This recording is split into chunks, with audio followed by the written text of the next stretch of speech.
Hey there guys, how's it going? OIHighRoller here, once again bringing you some more Sakura Spirit. And yeah, let's continue.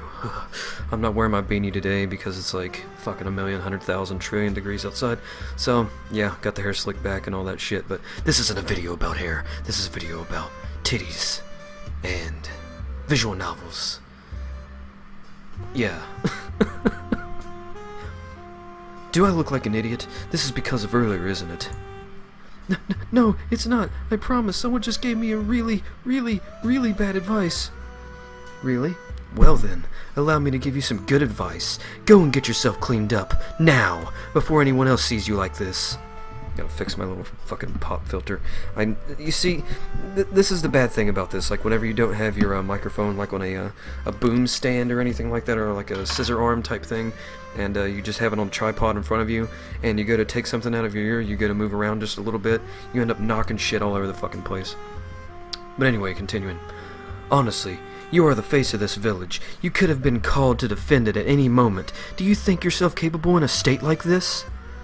I think most people would.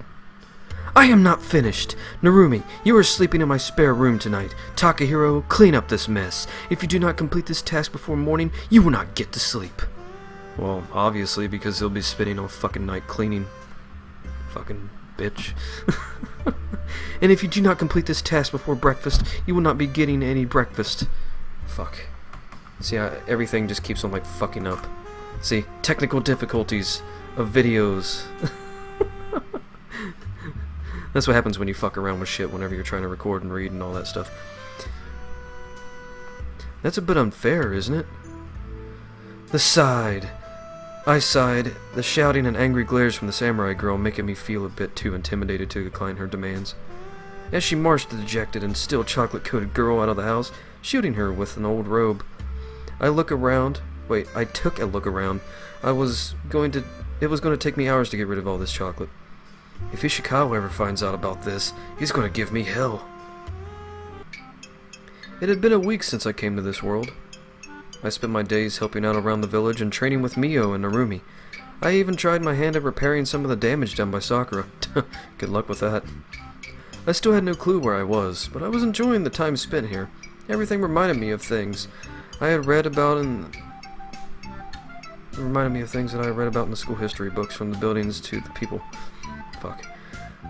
I looked at the nearby girls and let out a sigh. The history books never said anything about fox girls or spirits. There were mentions of them in various religious texts, but they weren't real. Well, obviously there's a little bit of truth to them if there's fucking fox girls and shit like that, don't you think?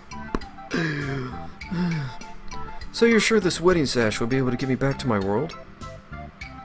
In the end, Mako had been able to research the spell even further, have made huge progress over the past few days. Siri was able to provide some details. She believes that the spell will return something to where it belongs. I suppose it's worth a try.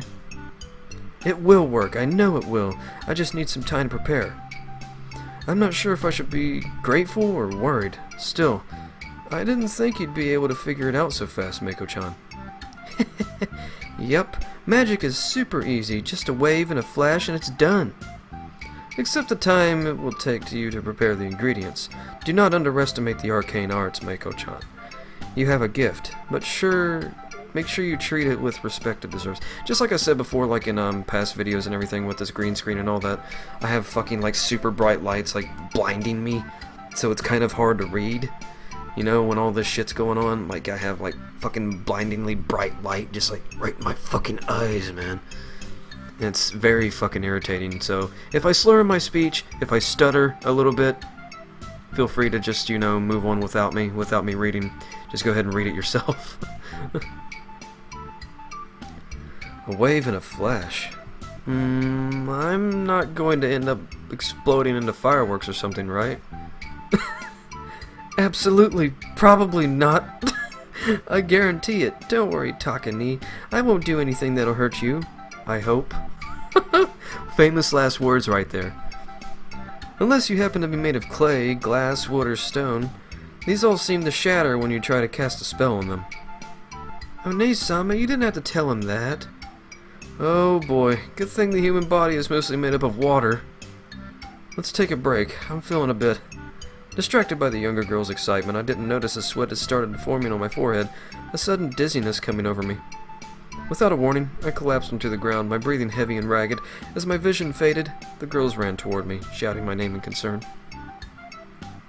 I slowly regained consciousness, opening my eyes to take in the familiar surroundings of the room I had occupied during my stay within this unfamiliar world. I was surprised to find the two fox spirits in the room with me, seemingly in the middle of preparing something. Taka-kun, it is good to see you awake again. You were unconscious for quite some time. How are you feeling? A bit tired, but I'm okay.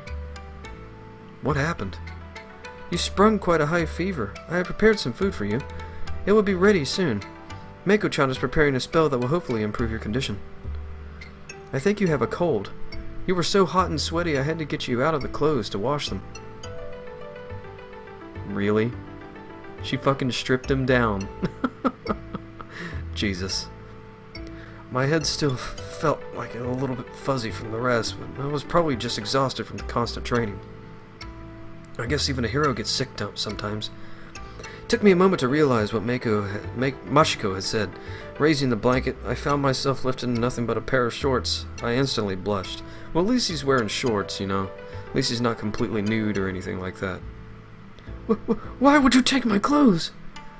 Being near naked in the presence of someone as pretty as Mashiko, I kept the blanket close enough to be a second layer of skin. Fuck. I'm almost ready, One-sama.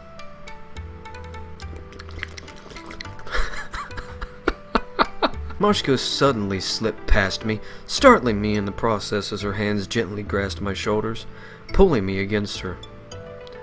None of our robes fit you.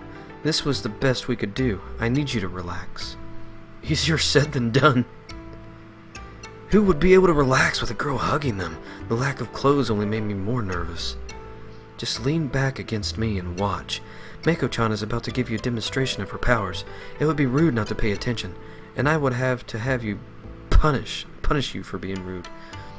As those words were whispered into my ear like the temptations of a succubus, I kept my eyes on the younger sibling. The sight of the young fox spirit, seemingly in the middle of preparing some sort of ritualistic spell, caused me to momentarily forget about my embarrassment. Don't be alarmed if you feel any unusual sensations. Once the spell takes hold, it usually takes a few moments to flow through you. Feel free to grab hold of me if you need to. What the fuck is she hinting at? Jesus. Despite my attempt to protest, I decided that it was best not to worry too much about it. It wasn't like she was going to blow me up or anything. No, she's probably just going to blow you. Never mind. As though in a daze, I watch a small glowing orb started to gather in the room, urged on by the soft whispers of the young fox spirit who had finally started her spell. Maybe I should accept Mashiko's invitation before something blew up in my face. And hwah! As I watched, the girl began to swirl her arms around. Tiny balls of light, like fireflies, began to appear in a vortex of her swirling hands, spinning around her, fuck. The light had a warm feeling to it, not hurtful to the eyes, but still more intense than a candle or a light bulb. Yeah, I know, the fucking light bulb over there, man, is like fucking... Finally, she began to move her whole body, a dance of sorts that made the light flare even brighter. It makes me jealous seeing her like this, not her power, but her beauty. In this moment, she is the most beautiful creature in the world. I won't disagree with you there. Ah, but would you choose her over me? Which do you like better, maturity or youthful vigor? Or perhaps a stern tsundere is more your type? Or are you... I could tell she was just poking fun at me despite my current state. I was about to offer a reply in return when I felt a tingle inside me. Probably he's getting a boner. That's probably what it is. That's probably the magical tingle. He's getting a boner. It felt similar to the sensation of swallowing fizzling candy, only throughout my whole entire body. Oh, this feels fucking weird. And it's done. And he didn't even explode. Yay! Wait, what? Tell me, do you feel any better, Taka-kun? I feel a bit weird, like my entire body is tingling. I really hope I won't explode. If you were going to explode, you would have done it by now. You'll be super fine in no time at all. Dinner, yeah. Almost as soon as she had finished her spell, Mako clutched her head in her hands and fell to her knees. And this is where we end today's video, guys, and I hope you guys enjoyed today's video, and if you did, hit that like button, leave a comment in the section down below, because I really enjoy reading your guys' feedback. And please subscribe if you haven't already, because every little bit helps. It's just a click away, it's completely free, and you get notified whenever I have a new video out. So, until the next time, please stay tuned, and peace out, you guys.